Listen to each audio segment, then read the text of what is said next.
The political panel all stars up shortly, whānau, but now this week's extra one-on-one and 10 with co-leader of Te Pāti Māori, Debbie Ngarewa-Packer, on the soaring prison population.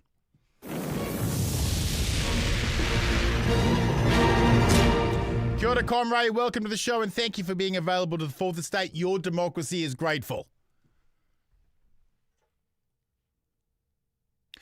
Debbie, the male prison population is expected to grow by more than a third in the next decade, and the number on remand will leap by 48%, while numbers for women prisoners will jump by 63% in prison and 83% in remand. These forecasts are based on changes in sentencing that could see repeat shoplifters sent to prison. Two questions to start with. Why are we building prisons and stuffing them full of shoplifters? And who is being protected and punished by creating new aggravating factors for serious retail crime? Yeah, I think I've got another question to answer that question with, is why aren't we monitoring the performance of governments and ministers who, to be honest, consecutive governments have failed to answer to us how they're reducing those that are going into prisons, how they're reducing and removing the barriers that are creating the increase of prisons and prison beds and the increase of prisons being built, full stop. And I was really interested listening to the minister, because I was a part and have quite a bit of knowledge about the social investment model and the actuary approach to it, where they're sort of looking at how we look at the future liabilities. The reality is there has never been a government that's invested properly in the equity investment, and the fact of why is it that we have growing numbers here, a large proportion who are under the age of 30, the highest age group, I think 30 to 39, the Yes. second largest age group are 20 to 30. Yeah. These are big problem, and no one really wants to deal with why we have these figures. We should be asking ministers and asking governments to justify for us why we should live with 200k a year spent on a prisoner, versus coming up with removing the issues that get us there in the first place. The investment in addictions, the investment in mental health, the investment in kaupapa Māori solutions. And we don't. So we continuously go down this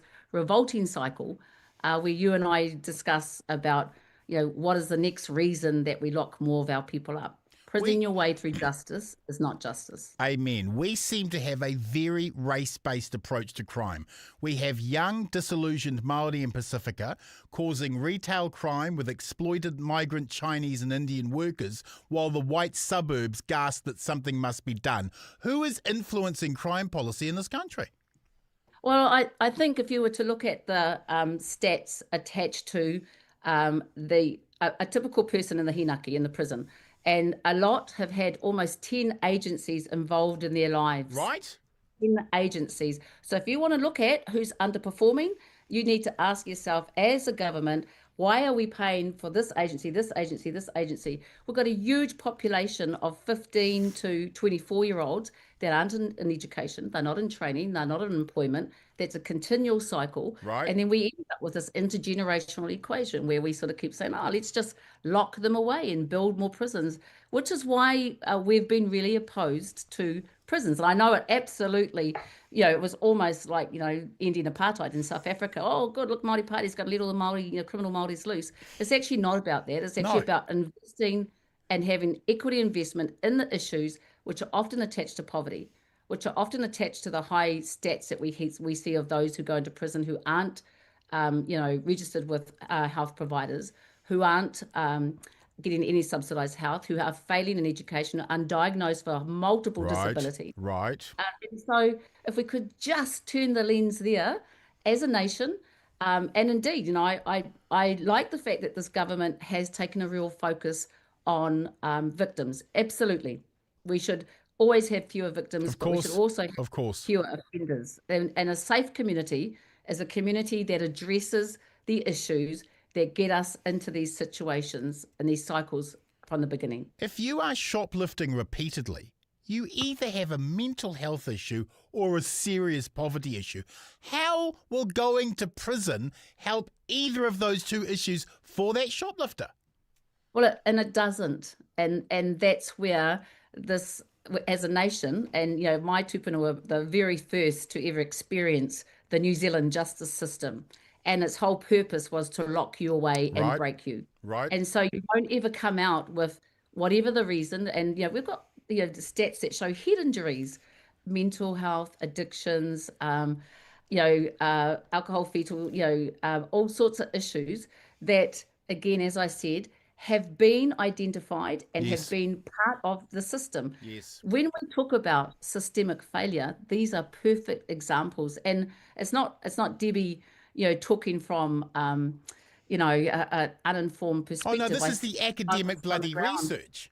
Absolutely. Yeah. And it's been happening for ages, and we see really good kaupapa. So if we were really to change and flip the model about, again, let's look at future liabilities and the actuary model and what we should be doing. Okay, it's how much is it going to cost us to address this.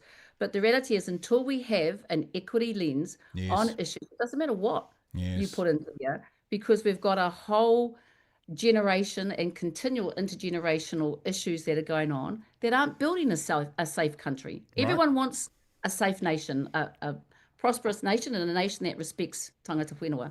And the justice system from word go never respected tangata whenua. It was built for tangata whenua.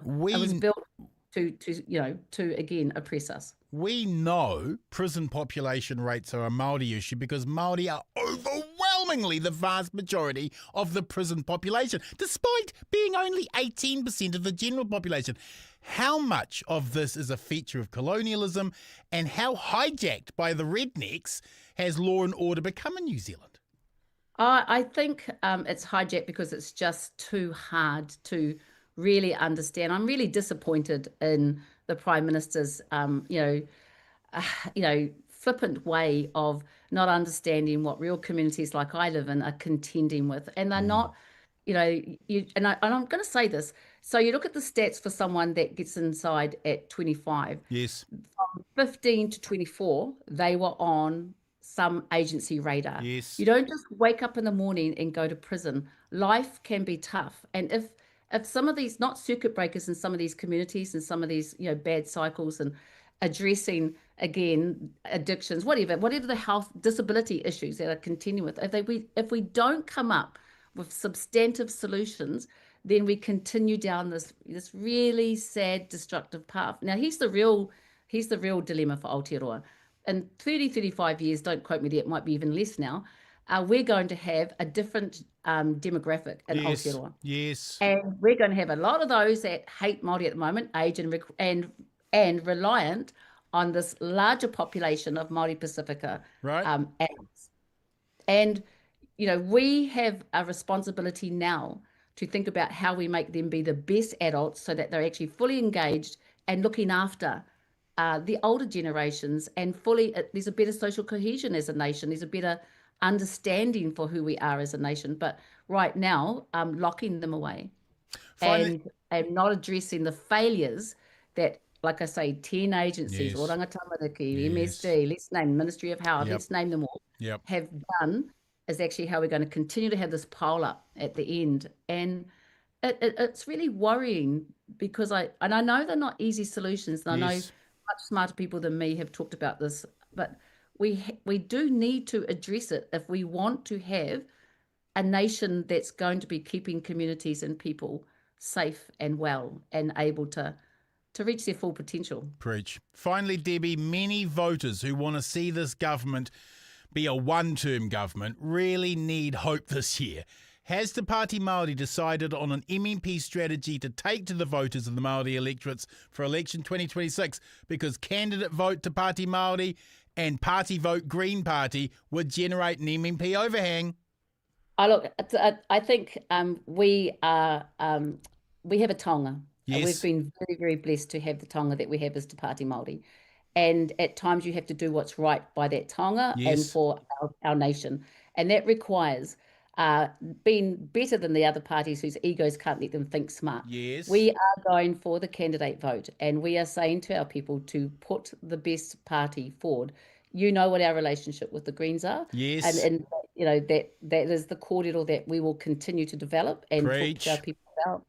And we have to get this government out being smart. And if it takes the smallest party that's had some of the heaviest times, Right. we'll follow our ego and do what's right for this nation, because It could to be the have this difference. It government- could be the difference. It to really have could. this government come at us again, it will destroy any hope we have of being able to be a happy nation with well tangata whenua, well tangata tiriti.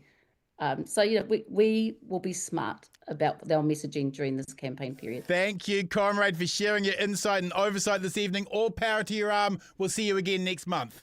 Appreciate you all. Ka Be kite. well. Be well.